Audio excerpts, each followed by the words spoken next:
Hamza, shall we start?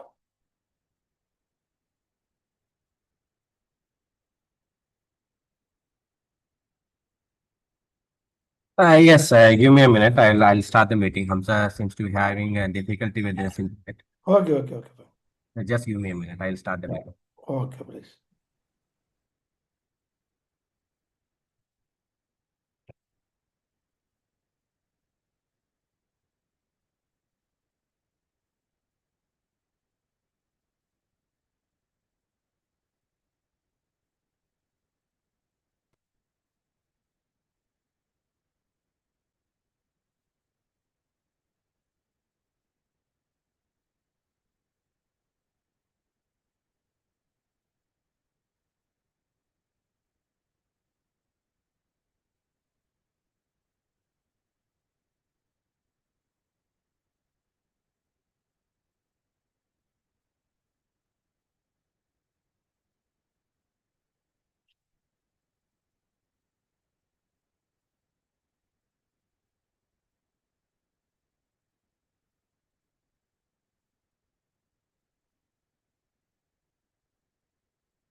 Hello, everybody.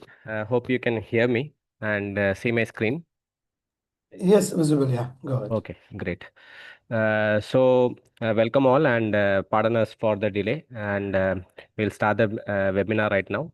And for today's topic, we have addressing insider threats, unintentional and malicious.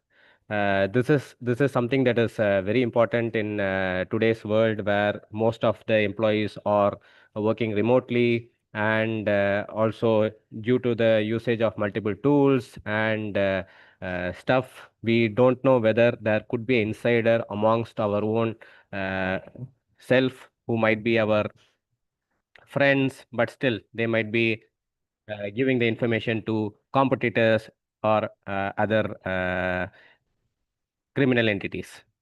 So the host of this event is Dr. Ibrahim. He is a CEO and co-founder of CyberHeals, and prior to that, he has almost 25 years of experience in, especially in the Middle East, as a cybersecurity consultant, handling various international projects and even government projects. Apart from doing being a founder of CyberHeals, he also regularly conducts cybersecurity programs like cybersecurity master program uh, for professionals and students alike.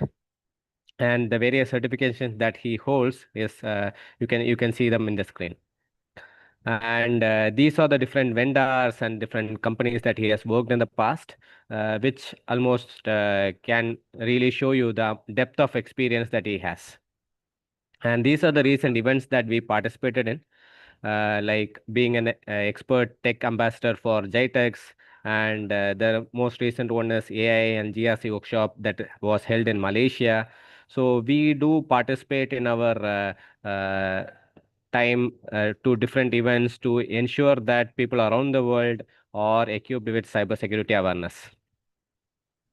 And CyberHeals is a startup which was headquartered in the UK, started almost 3 years back, and we have been continuously serving clients across 10 different countries, and through our products and our services.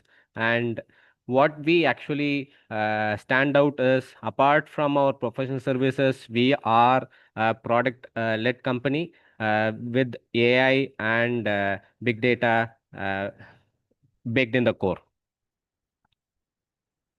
And as a services, we have almost 8 different categories. We help companies with their cybersecurity strategy and roadmap, which is on a very high level. And then we get into the compliance, both risk and cybersecurity auditing comes under this. With then we have technology integration and deployment, where cybersecurity technology needs to be integrated, let's say with your Slack or any other tools that you use. Then we also help in that. Then we offer 24/7 cyber defense capabilities like your SOC and SIM, etc. Then custom threat solutions, we have our DRP solution, digital risk protection solutions, and we also monitor your external perimeter for any breaches or attacks into your organization. Then we also offer auditing and certification for all types of cybersecurity compliance, both that is well known internationally as well as something that is specific to a particular domain or particular region. Then we regularly conduct cybersecurity awareness as a part of employee training. And the finally is incident response and business continuity. Like if there has been already been a data breach, then we help the clients to recover from it and also ensure that how they can protect themselves from falling into such events in the future. And I think with this, Doctor, I'll hand over the platform to Dr. Ibrahim, who will explain about uh, the different insider threats. Thank you all.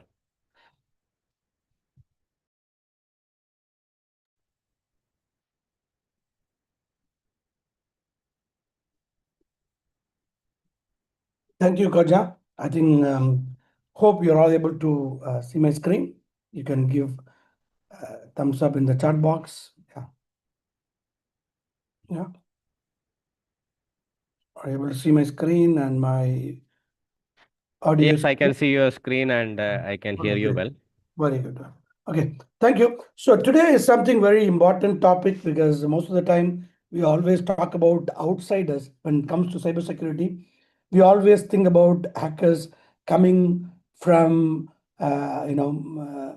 Mars and Jupiter. We look like they are coming. They are aliens coming to this Earth. But we forget that hackers could also potentially be insiders, someone who's living in the same planet, same place, same street, same company, same home. That's where we are trying to create an awareness today. And what we are talking is not something, a theory, where we want to tell that, yeah, that could happen. No, it has happened. The case study is just to bring you and connect you to the context of this topic. It happened in Tesla, one of the very well-known company. Elon Musk, everybody knows. An employee logs late at night. It's everything is correct, username, password, and he has an access, for the system. While he is doing normal approved work process, in the background, there are gigabytes of confidential data that are quietly copied out from inside to outside. The firewall thinks that is already approved user, authorized user, no issues. The antivirus doesn't detect because there is no malware. In fact, and nothing look unusual because they're not monitoring the data which has been transferred. They're just seeing that it is usual, unusual, it is usual activity. Probably there is a time the backup happens between your hot and cold site or active and DR site. They may think it's a normal data transition happening. He knows exactly that if I do in some other time, probably they could create a flag saying that why so much of data is getting transferred. But he knows exactly what time the backup happens. He logs in and does everything to look at something real happening.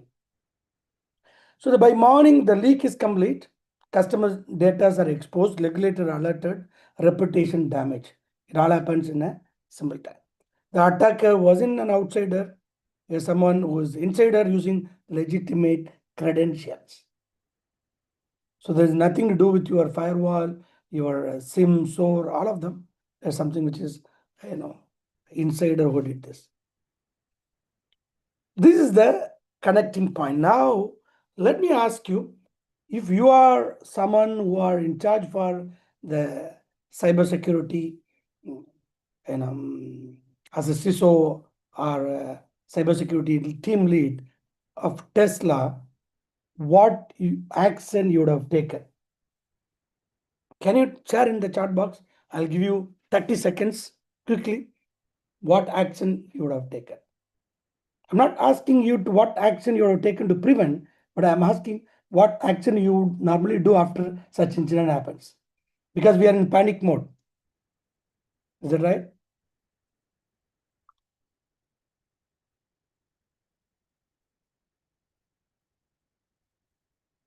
Can you type it in the chat box? It's just a normal questions, nothing technical.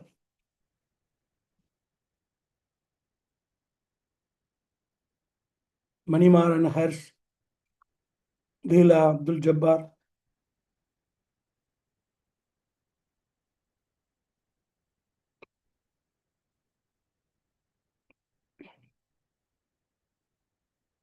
Compliance, okay. What about others? What do you do? What action you would take?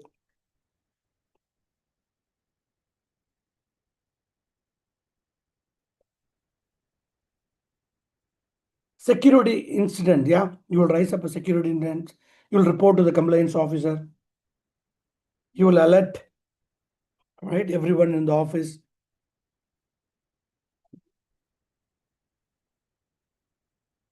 These are all reactive actions. Okay. The one of the thing which mainly will be asked is, how did it happen? How did you miss it? That is the question here. You do whatever you want to do, but you will be called into the boardroom and they will be asking you the simple question, how did you allow it to happen? They don't care how it happened, but they will ask you, how did you allow it to happen? Did you have, did you not enable any logs, no alerts? Enable MFA, that's good, but he's someone who is your own employee. So even if you will have MFA in his install in his mobile, just you will have all the tokens privileges. Okay, so that is something which we are going to talk about in the entire webinar and some of the precautions, what you can do. And also please stay towards the end till you may get free pen testing for one of your web application with our exclusive coupon code. Okay. So what is the agenda today? I'm going to talk about insider threats, understand the phase, and also what is the limitation of traditional security, existing security, and what you should replace. Obviously, AI and threat intelligence is something which is required. Then create a kind of human and cultural dimension, because not just a device or technology, but even human uh, firewalls and human awareness is required. Then a cyber heals, how we can also help that. Yeah, great. So let us come one by one. Why insider threat matters? Because we think breaches, we always imagine hackers from outside, but almost 1 in 3 breaches means if they find that there are data has been already stolen, the data breach happened, they're saying 1 in 3 actually start from the inside. Sometimes malicious, sometimes careless, sometimes because the employee account was hijacked. Somebody has stolen your credentials. So over 34% of breaches now involve insiders. That is according to Verizon. And organizations spend an average $15 million annually handling insider-related incidents. It's 2023. Then the shift to remote and hybrid work has multiplied the number of unmanaged devices. We call it shadow IT application, creating blind spot. So you have this hybrid work culture or remote. That means you do not know who is accessing, is not in office, is it from his home, or is on travel, is in a vacation, is in different country. Managing things becomes very complex. An insider, now he becomes an outsider. Is that right?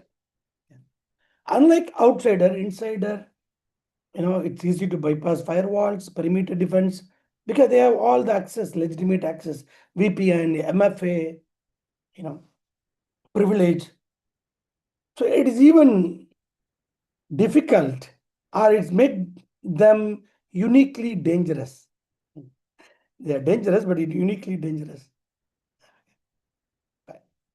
So let us understand as a next step what is how the insider threat works. What's the intention? We have like motivation to harm. The other people are there is no motivation to harm, but it happened by accident or by negligent. Okay. So malicious insider, they have deliberate attempt to steal your data. Fraud, sabotage, all of them happens. Negligent, they are careless. They have mistakes, weak password, they did not set proper follow the company ISMS policy. Just careless. Third one is compromise. Yeah, I'm good, but somebody has already stolen my information, fished or coerced accounts. So all could lead. It's not someone who is having motivation to harm. Even someone doesn't have any motivation to harm the company, they can also play part of negligent and accidental. Okay. So what is the motivation behind insider threats? The first one is what? Even last time I was talking about social engineering attack. Most of the time we fall victim to social engineering because of greed. I want quickly, I want immediately, I want to see the result. I'm getting a lottery, I'm getting a lucky draw, I'm getting this bonus. Without verifying, you just ask and tell, then you get into trouble. Okay. So that is a danger we have. We all have to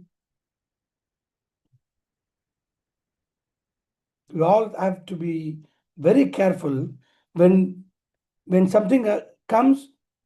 We should make sure that we are not acting on that link or request or email or a phone call out of greed. That is the first thing. Second, revenge. I didn't like my HR. I didn't like my boss because he fired me. But people forget that if you leak, you can be brought back to the court using cyber law. But many times they say, okay, I want to take a revenge because I was an admin, firewall admin, I was assistant admin. Most of the time they do it. The attack happens because of not normal users, because normal finance, HR, they may not know about the data which is stored. But if it is a IT guy, a security guy, maybe financial admin guy for process, they all have this data. They have tried to take revenge. Third one, ideology, activism, whistleblowers, right? Political motives. I want to make sure that these guys are doing wrong. I want to show, or they are not, ideologically following us. Negligence, careless, and coercion, blackmail, or external threats forcing action. It's like if you don't give, I will not give admission to your daughter in my college. If you don't reveal, I may not do this. So that's some of the things which is really very dangerous. At the same time, it is out of your control. Somebody is blackmailing, so you are under pressure. It's all mostly done by cyber criminals. They identify somebody inside and they have some other thing to do with him. So they blackmail. If you don't do this information, give this information, I will do to your daughter, your son, your company, your profile, your social media, Facebook. They can tell whatever they want to do. It's a kind of blackmail. Do you all agree the major motive comes under this 5 category? Yes or no? Please type. Very simple. It's about human. We're talking about human, not technology, not AI. It's most of the problem happen with starting from our greed, revenge, ideology, negligence, or coercion. We need to be very careful. So case study 1, we talk about, you can go and check also, source crunch. This from Tesla says data breach impacting 75,000 employees was an insider. It was publicly available, Tesla. If it's not from us. Yeah. Tesla says 75,000 employees. Actually, government one. Data breach notice filed with Mainz Attorney General that an investigation had found that 2 former employees leaked more than 75,000 individual persons. So imagine somebody who worked and he left the company and they were leaking the data. They're asking us, okay, data, and they're saying and they are insiders, former employees. They are going with an attorney general. This is called cyber law coming into picture. So you cannot just go and say, okay, that's good. I don't have anything to do. No, you cannot say that. You will be questioned. Yeah, you will be asked.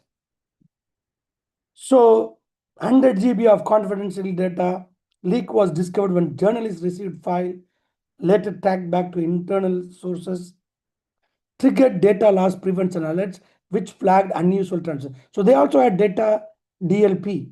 Okay, it also triggered, but they could not control.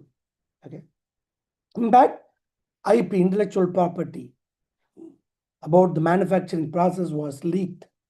You know, electric car manufacturing is very huge. Okay, if you don't have proper strategy, people can easily leave. All right, so that is another thing. Employee trust shaken, negative media and public perception. Lesson learned: even leading innovators like Tesla not immune to insider risk. So what is required? You need to have proactive monitoring tools like DLP, data leak prevention, detecting large-scale data exfiltration. Also need to have a legal enforcement agency. Okay. So we can do action about them, but reputational harm, the stock market, it was like, growing like this for Tesla. After the incident they have done, it's going to drop down. Am I right? Maybe after that it will again come up, but this loss is a loss, reputational damage. The moment somebody says that is happened, people will, stock market will crumble. Okay. Then let us see this video. I think you're going to understand how it happened. What do you think that was being shared here? Shared here by who? Well, it sounds like it was internal employee information, things like names, addresses, social security numbers. And, the details that we learned on Friday are thanks to the fact that the state of Maine is one of the few states in the United States that kind of regularly posts data breach information. So Tesla is now informing former and current employees if they were impacted. Apparently 9 of them live in the state of Maine. So the state of Maine got this notification. And they're saying that 2 former employees basically shared this data with Handelsblatt and that Tesla has taken legal action against them. The one thing that I don't know is where exactly these former employees live. I'm assuming that it's in Europe. I'm guessing that it could be in Germany, given that Handelsblatt was the publication that originally got this information, but it does not appear that these folks are in the United States. I can't find any record of a lawsuit being filed here in the US. So in terms of next steps, we're just sort of wondering, well, okay, where is this lawsuit? Who are the employees? And is there any kind of EU GDPR sanction coming given this data breach? Interesting. I mean, Tesla has said that they've cooperated with law enforcement, but is there any ramification of what they should have been doing, could have been doing? Because when it's internal wrongdoing, that must be pretty hard to prevent. Right. It sounds like, internal wrongdoing and 2 employees basically sharing employee data. So to be clear, no consumers were impacted by this that we know of. This really seems to be impacting Tesla employees. But why there weren't more controls, how these internal employees had access to this database, I'm not entirely clear. And, the Tesla statement on this main website is pretty vague, like cooperating with law enforcement, but like which law enforcement? Like, are we talking like the Dutch regulatory authorities, the EU, Germany? Like, it's not entirely clear where within Europe this is all happening. And autopilot. the driver assistance product. That was something that seemed to be flagged in some of the data that was at least leaked to Handelsblatt. Why is that so important to Tesla? Well, autopilot is just a big part of Tesla's valuation. Elon Musk himself has said that, the promise of future self-driving is like a big part of why investors believe in the company.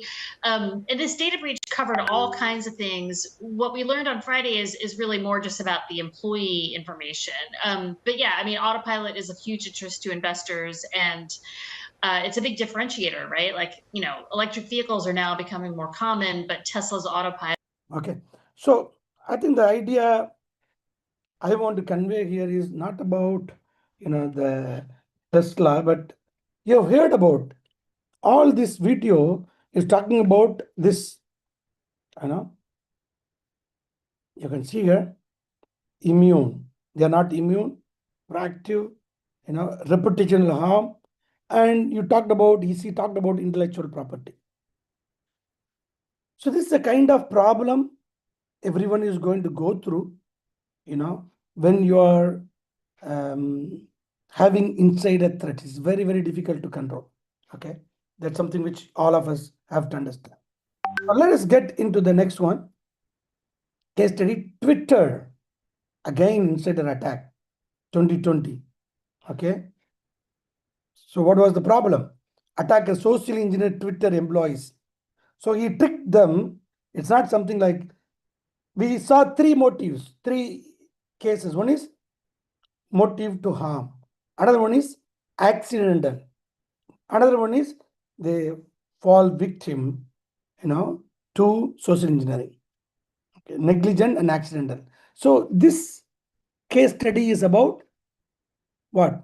Not negligent, accidental means they have been followed. They are able to, trick them in social engineering and get the information. So they get into admin tools. Accounts of figures like Obama, Elon Musk, Bezos were hijacked. Big challenge, am I right? People will be completely off the mood. And impact over 130 accounts compromised. It's all big numbers. Spreading a Bitcoin scam that raised, they also did the Bitcoin scam and they raised $120,000 in hour. Huge erosion of user trust. Triggered global regulatory scrutiny. There was no regulatory, so they started platform accountability. It's happened 2020. So it is about human error and social engineering, negligence and also accidental. Privilege access control, they are just in time. Permission could have limited. Critical tool require multi-layer verification, not one. So they were able to compromise inside user account and do all these things. You see the difference? Let us again watch this video. It's very interesting because more than, I think the presentation, you need to understand how this thing normally works. Okay, so let me just put it on the sidebar.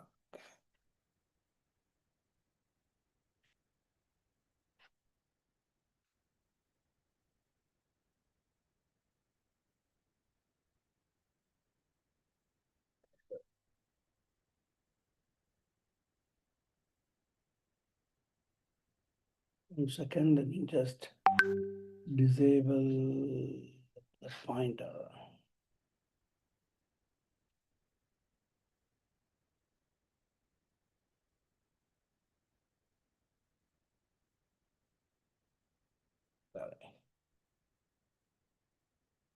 Sorry for that, I'm just trying to come back. Okay.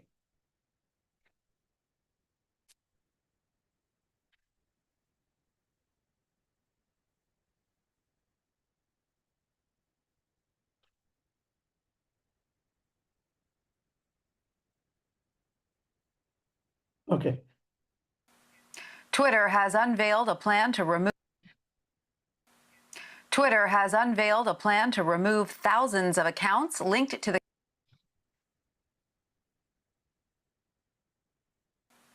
Twitter has unveiled a plan to remove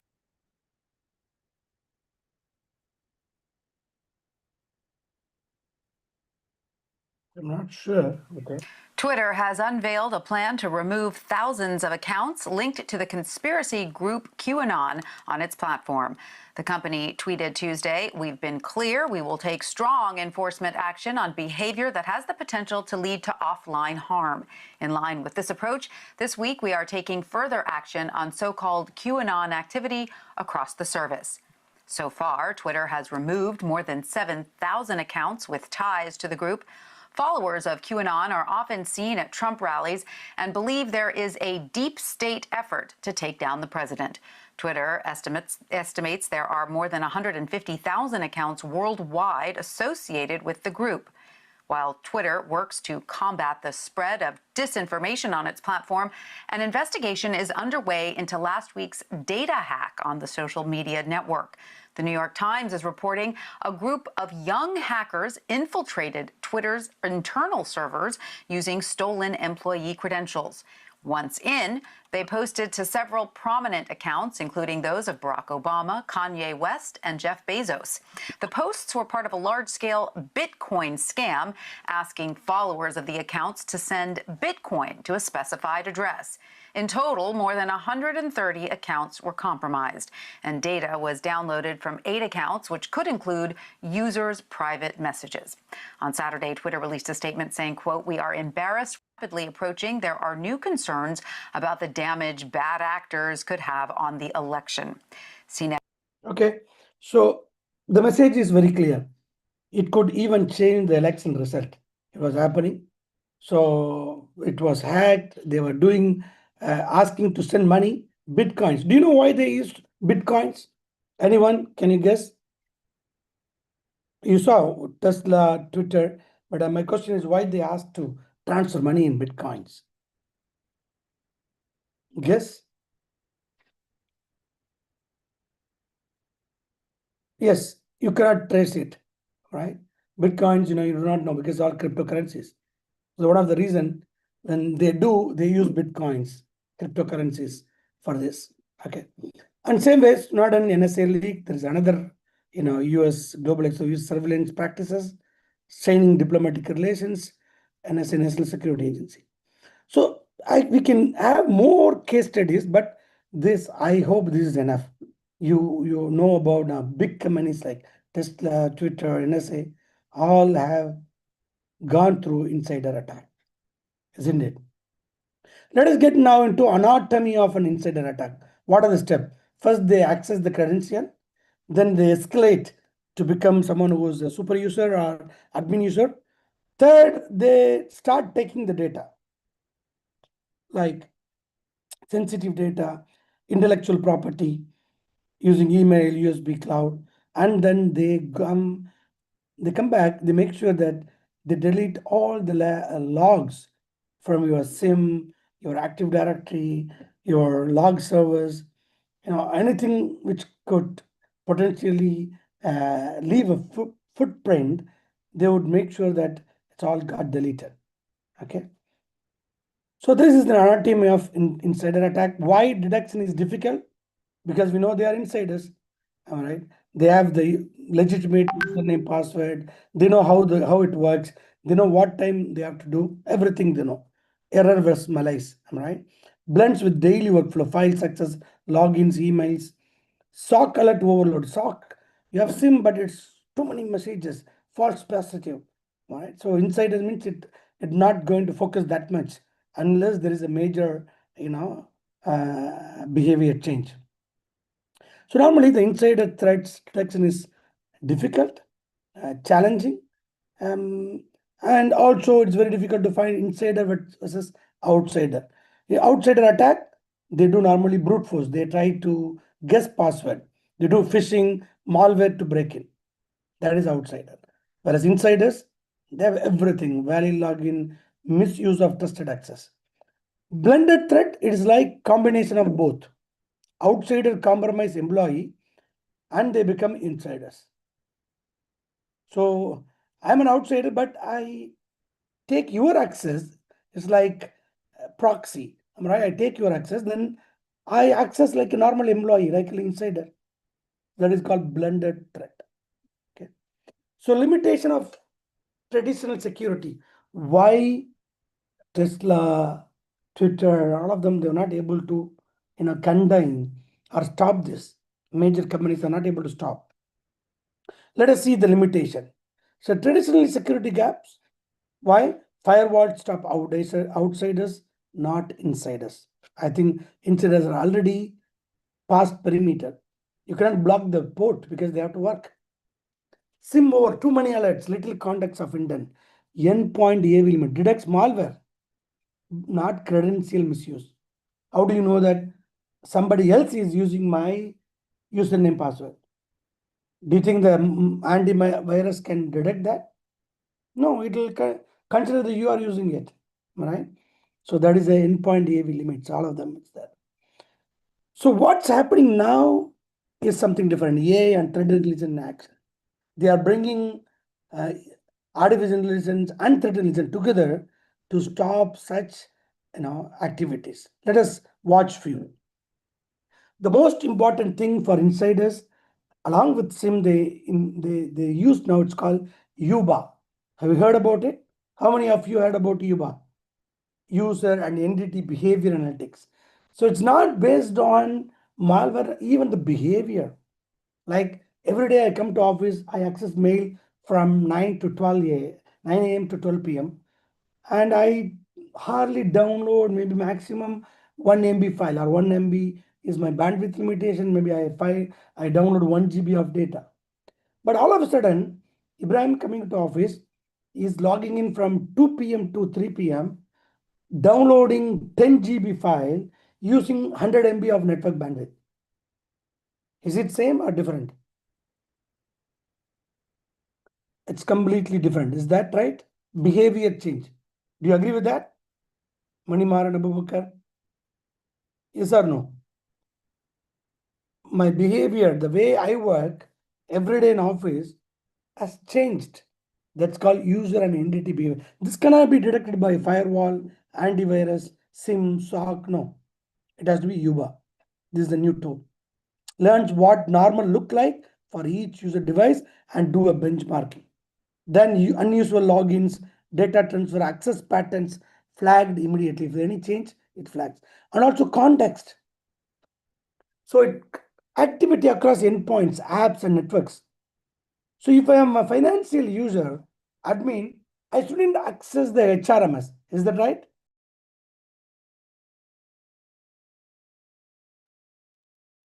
So what if I access as a financial user HRMS data? This is contextual. He's changing the context. He's trying to do different app. Why? You should create an alert. So this is all called insider risk scoring. This is called for insider. So AI tool examples like Microsoft Defender. There's one tool which can do insider risk management, and Splunk Yuba, AI-driven baselining, and also you have IBM QRadar UBA, right? It's integrated with broader threat data. So these are the major AI tools which you are using, and this is how it works. Normal pattern. Yeah, Ibrahim access every day, 20 files per day. All of a sudden download 5,000 files at 2 a.m. My God, it's a different anomaly. It's changed from the normal behavior. Then AI flags. Insider is confirmed. SOC investigate. So your phishing email, anomaly detection, malware detection, user behavior, authentication, vulnerability detection, all of them work together and conclude that yes, this is an attack. Not from one source, from multiple endpoints. Yeah. Let me show a video which talks about this quickly. I think it's very, very important. Splunk user behavior analytics, how it works.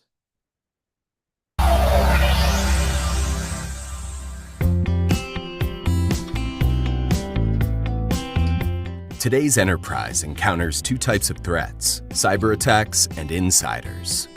Existing security solutions aim to block external attackers before they gain access to the network, while insider threats are even more problematic since they are by definition already inside the security perimeter. Another fundamental challenge faced by enterprises is the substantially longer timelines over which modern attacks occur. These challenges require big data scale to process billions of events, analyze historical and real-time data to build behavior baselines, and machine learning algorithms to identify hidden threats. Current common security solutions operate on islands, don't scale to big data requirements, flood security analysts with alerts and false positives, use policies to find anomalies, and have no overarching visibility of threats.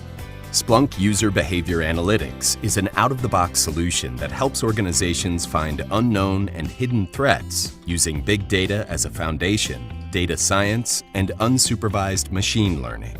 Splunk UBA's identity resolution, multi-entity behavior baselining, peer group analytics, and continuous profiling help present results with risk rating and supporting evidence for an analyst to take action and a hunter to investigate.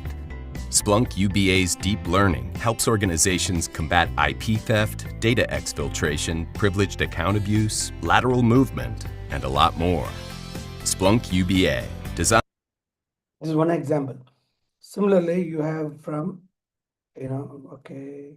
Microsoft. There's another tool you have. The jailbreak attempt we just This is all a Microsoft loads from emerging threats. Okay. Let's Can- pipeline environments used by your monitor. organization, and by access to an exposed Azure VM could exploit vulnerabilities and move laterally to an Amazon Bedrock customer model deployment and proactively protect. Let's take a look at how Defender for Cloud helps Contoso hotels defend against ongoing malicious jailbreak attempts on their Gen AI-powered reservations assistant. Without proper protection, malicious actors could inject deceiving prompts and trick the AI assistant to gain access to sensitive data stored in the back end. Luckily, the deployment is protected by built-in Azure AI content safety prompt shields, and the response is blocked. However, this is just one way of attacking, and we know malicious actors don't strike just once. AI workload protection capabilities in Defender for Cloud detect jailbreak attempts, credential theft, and sensitive data exposure. So you need to, the bottom line, you need to use advanced threat capabilities, right? And also, let us get into UBA. You saw that AI-based user behavior analytics. Now let us talk about threat intelligence. What is threat intelligence? Dark web monitoring, behavior and intel correlation, proactive alerts. All of them are called threat. There are 5 types of threats detected by dark web monitoring. First is your data breach. Some data is leaked. That is the first one. Then you have something called sensitive data. And the third one is malware and phishing, brand abuse, and insider threat and geopolitical risk. These all matter. So most insider incidents go undetected for months. Nobody, detect unless it is exposed outside. Very, very important. Okay. Threat intelligence role. So threat intelligence tools, who and when to use. For example, recorder feature, some of the one which can be used. Crowd side, you have Falcon intent, actor attribute tied to endpoint telemetry, anomaly threat stream, another tool. Trusta, we do have CyberHeals as a DRP, dark and deep web monitoring for continuous monitoring of your assets, leaks, and inside chatter.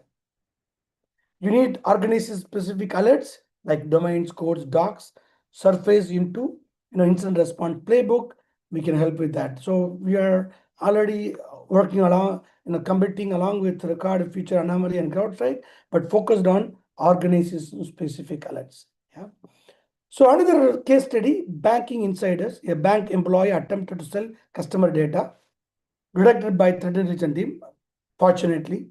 So it had a potential to compromise thousands of customer account. If it has been leaked, it would be severe security breach, regulatory risk, right? So that is the thing. So external monitoring provides early warning because they discuss all stuff in dark web. So you get easily notification they are planning to attack.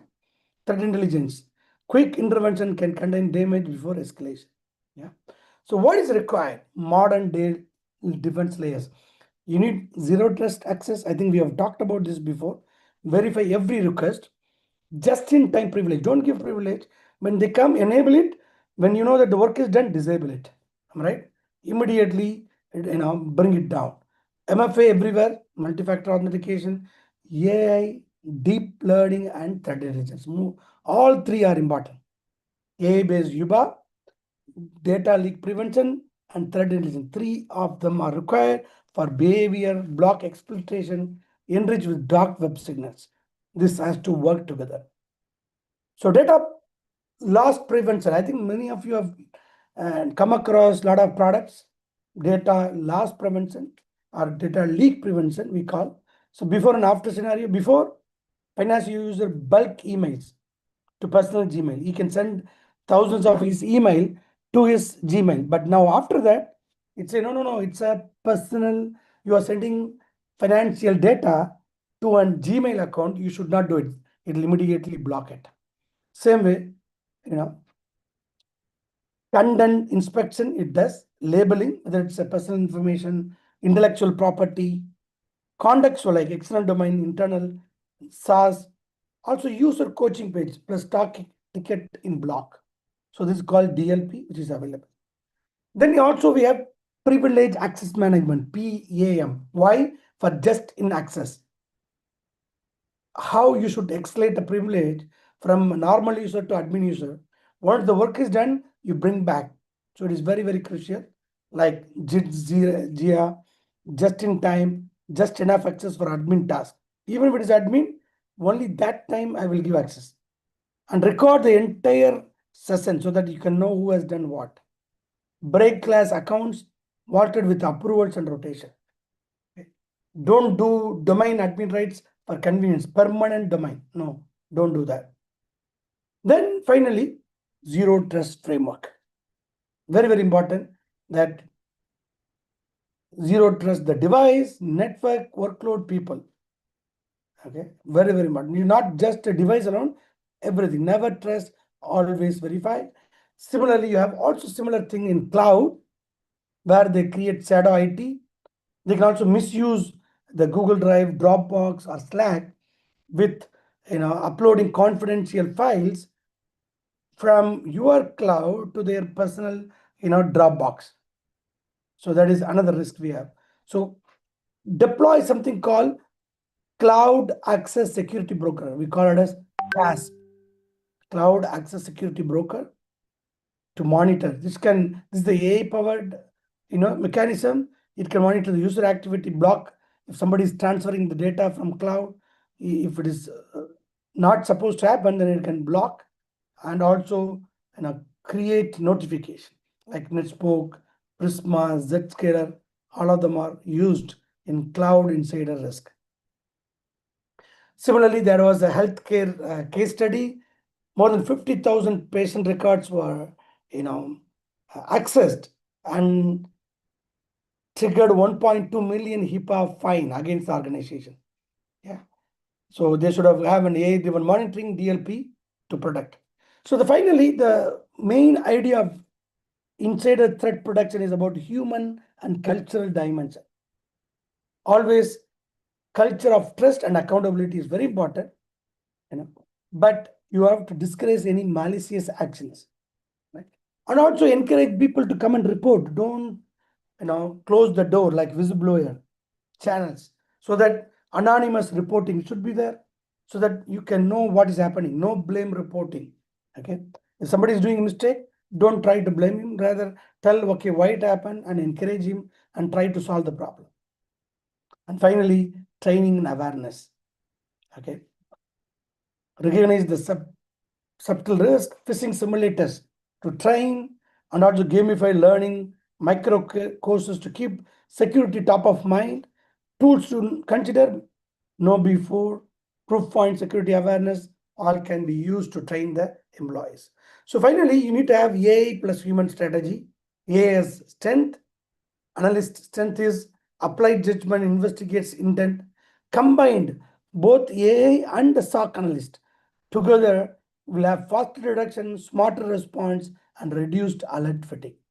So with that, I would like to again remind all of us, AI alone cannot do everything. AI cannot replace the human, intelligence.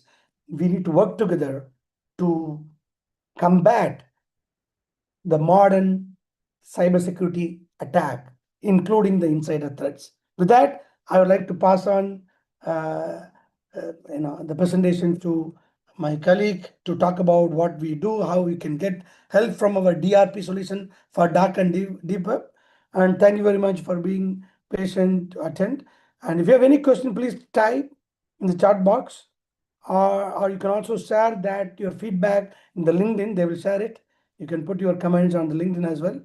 If you have any questions, please type. Otherwise, I'll give the mic to my colleague. Any questions? Does it really created an interest about Yuba, AI, DLP, all those tools? What do you think? Is your focus going to be from outsider to insider as well? Is that right? Okay. Thank you very much. Kaja, please go ahead.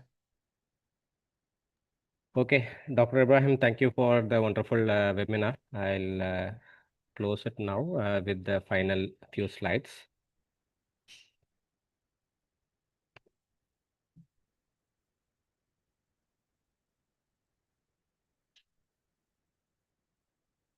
Hope you can all see the screen.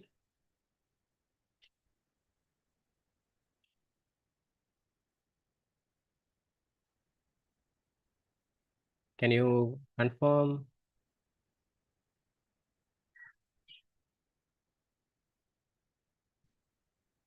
Okay. So as we informed in the starting of the presentation, CyberHeals not only is providing cybersecurity services that is well known like VAPT, then SOC, etc. But we also have a platform that is built with AI and big data at the core. So what this platform does is it actually helps you to automate all the cybersecurity compliance, as well as provides a multitude of cybersecurity modules that helps to protect your entire organization. And the platform name is Trusta. And if you can go to G2, you can also see the reviews as well as the badges that we have actually got. So the core of Trusta is the compliance automation. We can automate over 20 plus well-known compliance frameworks. Also the regional ones that is very specific to, let's say, Saudi Arabia or Dubai or Singapore or even the US. So that's one thing. And we understand that most organizations take compliance just as a normal checklist. We wish organization can go beyond that, because compliance at the core is meant to safeguard and also to help the organization understand what are the basic protocols that is very much required to ensure that they are safe. So we also have other cybersecurity related modules that help them achieve something that is beyond compliance. So then a few of them are attack surface management, cloud security posture management, digital risk protection, and pen testing as a service. And these are few of the clients that we have all over the world, and there are a lot of logos that we need to add, but still we don't want to take it more than a slide. That's why we have a few. And as mentioned in the start of the webinar, like we are ready to give a free pen testing for one of your web application or your website. All you have to do is go to pentest.cyberheals.com and copy and paste this particular coupon code, which will also be shared in the shared to you. And you can definitely make use of it if you are working for a particular organization. So that brings us to the end of the presentation, and I will quickly take you to the landing page to make you see how it is, and I can also show you a demo of Trusta.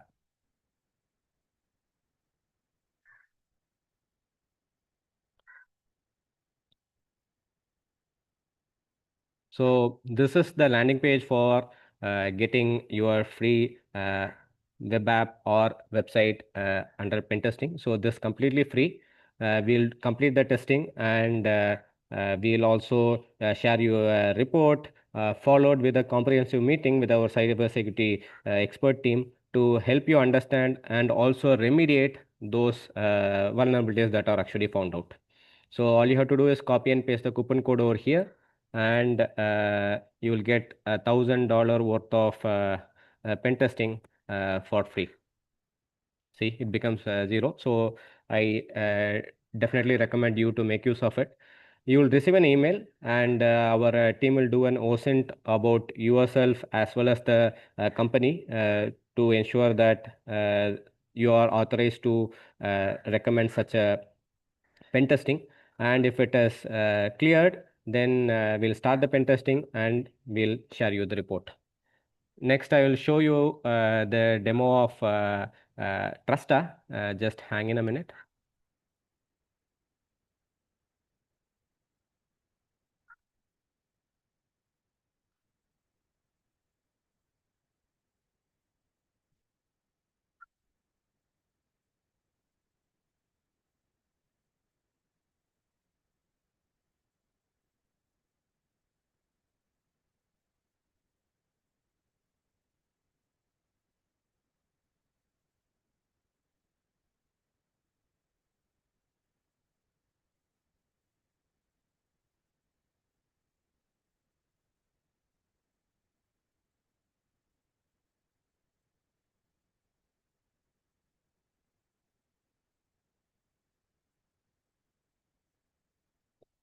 Okay. Uh, Hope you can all see the Trusta dashboard. So as I mentioned, we have all these modules starting with the compliance as well as cloud security, pen tester service, secure code review, attack surface management, digital risk protection, and brand trust intelligence. So the module that could be very much relevant for the current topic is two. One is the compliance, second is digital risk protection. So I'll start with the digital risk protection because if any of your credentials are already compromised, then this is the place where you will actually might find it. We scan the dark and the deep web regularly to find out whether there are any data leaks from a particular organization, like compromised computer, compromised employees, and if the passwords are leaked, what is the password strength of your organization. We also look for Telegram. There are a lot of Telegram groups where hackers discuss and your data is put on sale. So we continuously monitor Telegram, hacker forums, and also page sites. And if any of the employee's computer is already compromised, then we also can know what was the reason why this compromise had taken place. You can see this is the path of a stealer malware, and what are the cookies it has actually could have taken, and what are the files, and who was the username of the particular computer. Then we'll also look for fake apps because this is one of the ways even genuine employees could be tricked into using a similar looking app, but it does not belong to the organization that you're actually working in. Then the final one is the phishing intelligence, where we monitor for similar looking domains that is related to your website. So the demo uses cyberints.com, which is cybrints.com, and these are the different ways, and even an employee can be taken into typo squatting, which means you just miss out an S, or you just change it to, instead of T it becomes a D. As normal human beings in the midst of a busy schedule, we might actually miss it, which means if it is coming from a domain that is actually used for phishing, then there are a lot of possibilities that we might leak some confidential information. So we also look for the website. We use AI to scan it and know whether they are actually doing this for as a phishing attack, or it is a regular website that has been registered in the particular name.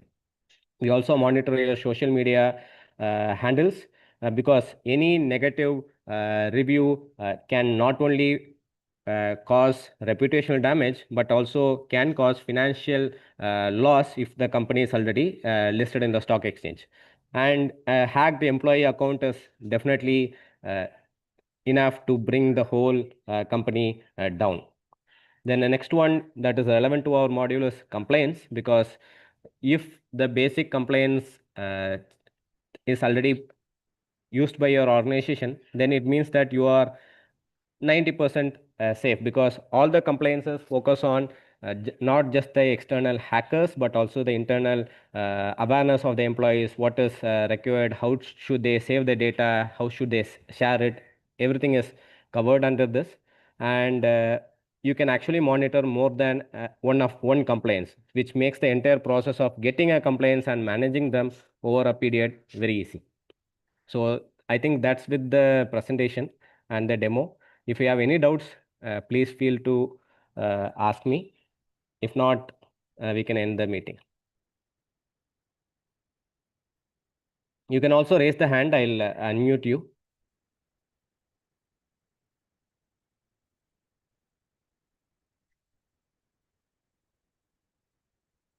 Any questions?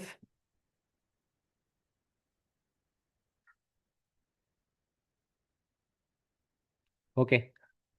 Okay, guys. Thank you for taking out your time on a Saturday, and hope you all enjoy the webinar. This is a webinar series, so definitely next week we have a different topic. So stay tuned with us. Thanks. Bye.